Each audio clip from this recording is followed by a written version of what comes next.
kabut hitam pun menguasai pikiran Chris. Dan ia mengambil jalan yang gila, yaitu mengeratkan tangan ke leher Shannon hingga Shannon tidak bisa bernafas dan meninggal dunia di posisi Shannon sedang isi buah hati ketiga mereka. Alih-alih menjelaskan atau menenangkan dua buah hati itu, justru masih dalam kebrutalan yang tak terbayangkan, yang dimana Chris juga tega menghabisi dua buah hati mereka dengan amat keji. Kasus kali ini sangat menggilakan di luar nalar dan menjadi salah satu dokumenter Netflix terviral yang Netflix angkat dalam judul American Murder: The Family Next Door.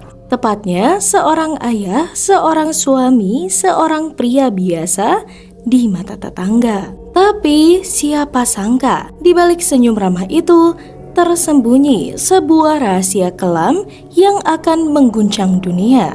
Ini adalah kisah nyata tentang Chris Watt, seorang pria yang tega membunuh istri dan kedua buah hatinya sendiri dengan alasan yang amat sangat sulit dipercaya. Tapi sebelum kita masuk ke ceritanya, jangan lupa untuk dibantu diklik subscribe dan nyalakan lonceng notifikasinya. Sekarang mari kita kupas di cerita hari ini.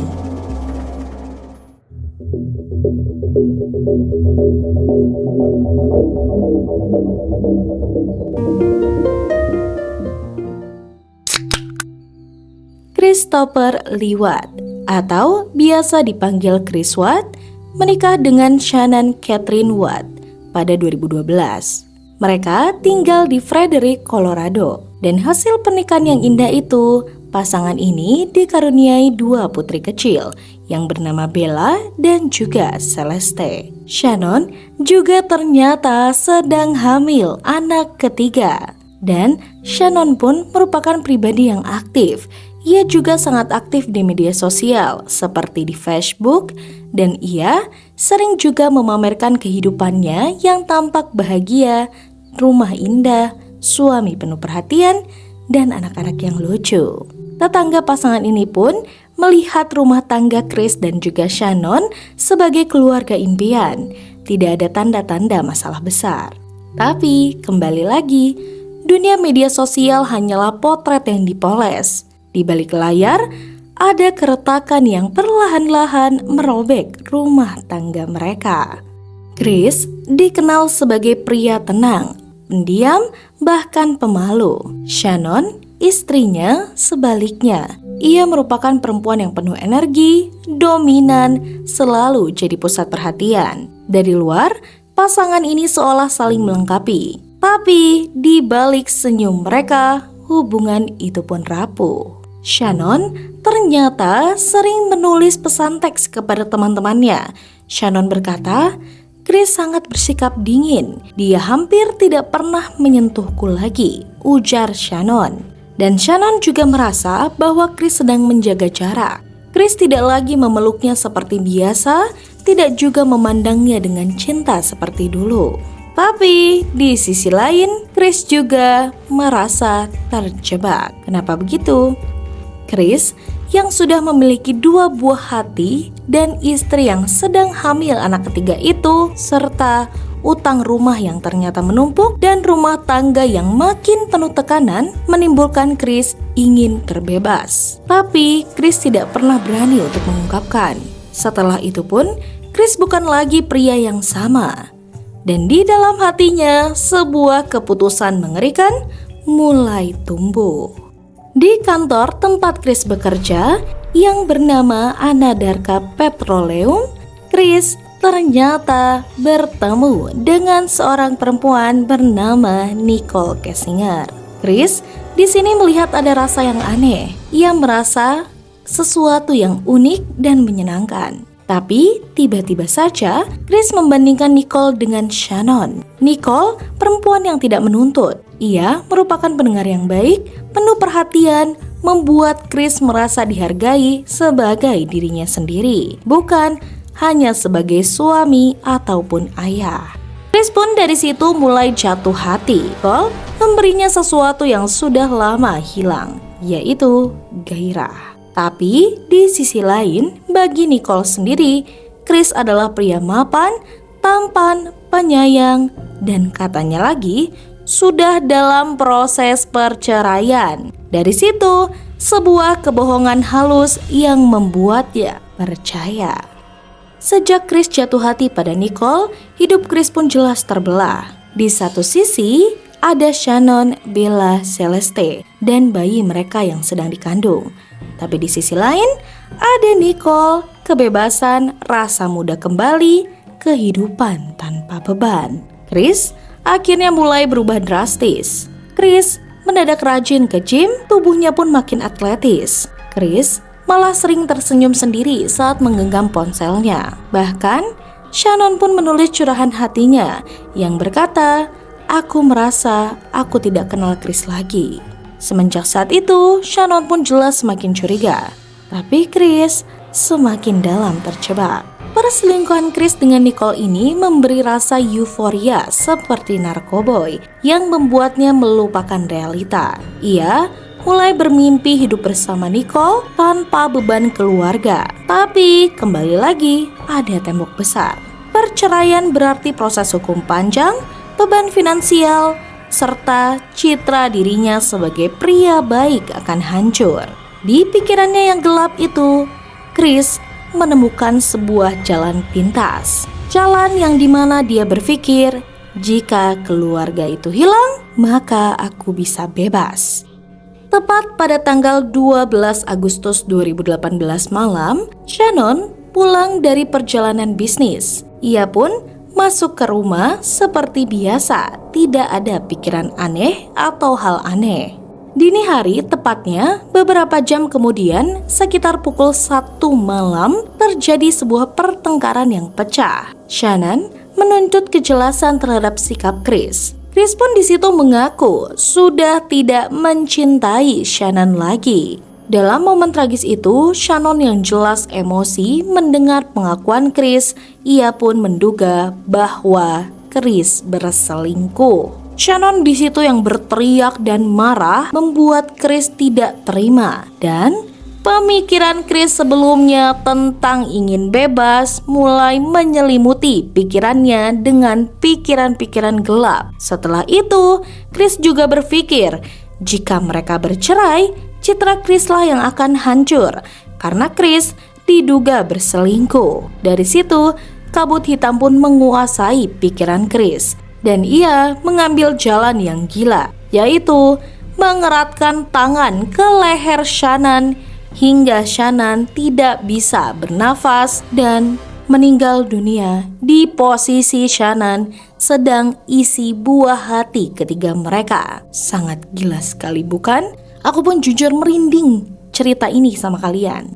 Tidak berhenti di situ, kengerian yang dilakukan Chris, Bella, dan juga Celeste, dua buah hati mereka yang mendengar keributan itu pun langsung terbangun dan juga turun ke bawah. Tapi Chris, alih-alih menjelaskan atau menenangkan dua buah hati itu, justru masih dalam kebrutalan yang tak terbayangkan, yang dimana Chris juga tega menghabisi dua buah hati mereka dengan amat keji. Disitulah sebuah rumah yang sebelumnya penuh tawa anak-anak malam itu hanya terasa keheningan dan dosa yang tak terhapuskan. Setelah Chris berhasil menghabisi istri dan buah hati mereka, tentu sepintar-pintarnya Chris menyembunyikan bangkai itu pun akan tercium juga masuk ke pencarian dan misteri. Tepat pada 13 Agustus 2018,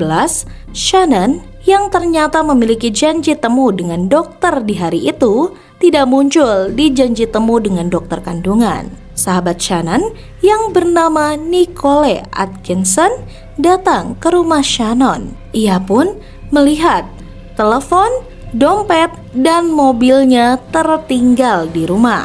Nicole jelas di situ curiga. Tidak biasanya Shannon seperti ini. Dan ia masih menunggu sampai sore. Namun, setelah beberapa jam lewat, Shannon masih belum ada kabar. Dari situ, Nicole yang semakin curiga dan merasa resah, ia pun langsung menghubungi pihak kepolisian. Polisi ternyata di situ langsung sigap mendatangi rumah Shannon karena laporan Nicole yang sangat khawatir dan curiga tersebut. Polisi pun juga ternyata menemukan situasi yang sama dengan Nicole, yaitu keanehan. Tidak ada tanda Shannon keluar rumah, melainkan Chris yang keluar. Dari kamera bodycam polisi pun, mereka merekam Chris tampaklah gugup, namun mencoba tetap tenang. Saat polisi mencoba bertanya pada tetangga, mereka juga berkata, Chris dari pagi tidak terlihat seperti biasanya. Ia seperti terlalu gelisah. Dari situ, kasus Shannon pun meledak. Media pun mulai ikut menyoroti kasus ini karena berbagai keanehan dan kejanggalan. Serta di situ pun Chris bahkan muncul di TV, meratap seolah kehilangan keluarganya. Sebuah kebohongan yang jelas dipertontonkan kepada dunia. Tapi setiap kebohongan meninggalkan sebuah jejak. Masuk perilaku aneh dan awal penyelidikan. Chris yang jelas tampak datar, dingin, tidak menunjukkan kepanikan seperti ayah yang kehilangan keluarganya, serta tetangga juga yang melihat rekaman CCTV merasa Chris gelisah dan tak seperti biasanya. Saat diwawancara televisi pun, Chris tampak tenang, seolah berakting yang justru jelas menimbulkan kecurigaan publik. Dari situ, polisi mulai fokus pada Chris. Kenapa? Karena ternyata tidak ada tanda masuk paksa ke rumah tersebut. Dan juga yang anehnya lagi, semua barang Shannon masih ada. Dan Chris jelas jadi orang terakhir yang bersama Shannon. Dari situ, Chris pun diminta untuk menjalani tes poligraf. Apa itu tes poligraf?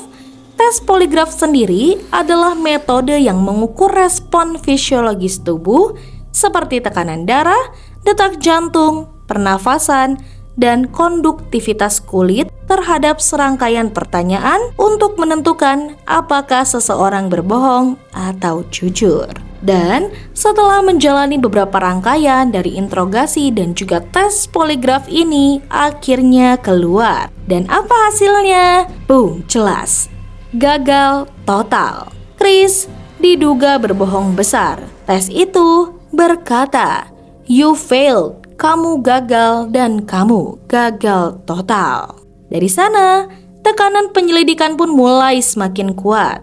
Akhirnya, tekanan yang amat kuat dari pihak penyelidik, Chris pun di situ mengakui semua yang ia lakukan. Tapi, bukan mengaku secara cuma-cuma, ia mengaku dengan tetap berbohong.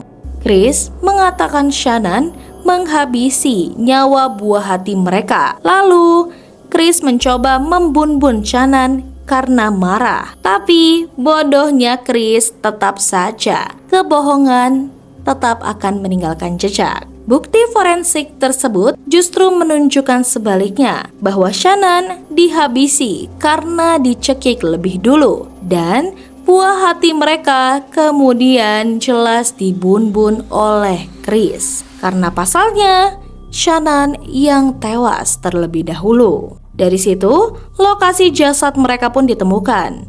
Shannon ternyata dikubur di dangkal area minyak, sementara Bella dan Celeste dimasukkan ke dalam tangki minyak perusahaan tempat Chris bekerja. Plot twist yang jelas mencengangkan dan membuat aku bergidik ngeri sebenarnya.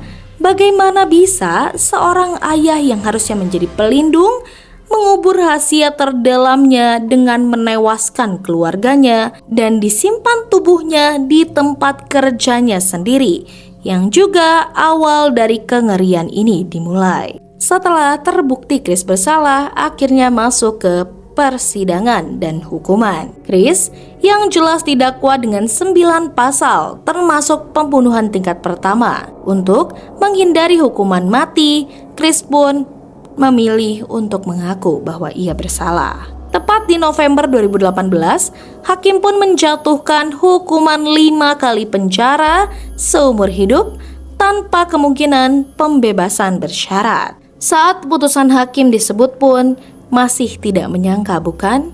Bagaimana bisa seorang kepala keluarga, seorang pemimpin, seorang suami yang harusnya mengayomi istri dan buah hatinya tega membun-bun hanya karena ingin sebuah kebebasan. Tidak ada kebahagiaan, tidak ada pembenaran. Hanya jelas kesunyian di balik jeruji besi yang pantas diterima oleh Chris dan menanti penyesalan yang tak pernah bisa Chris tembus lagi atas kehilangan.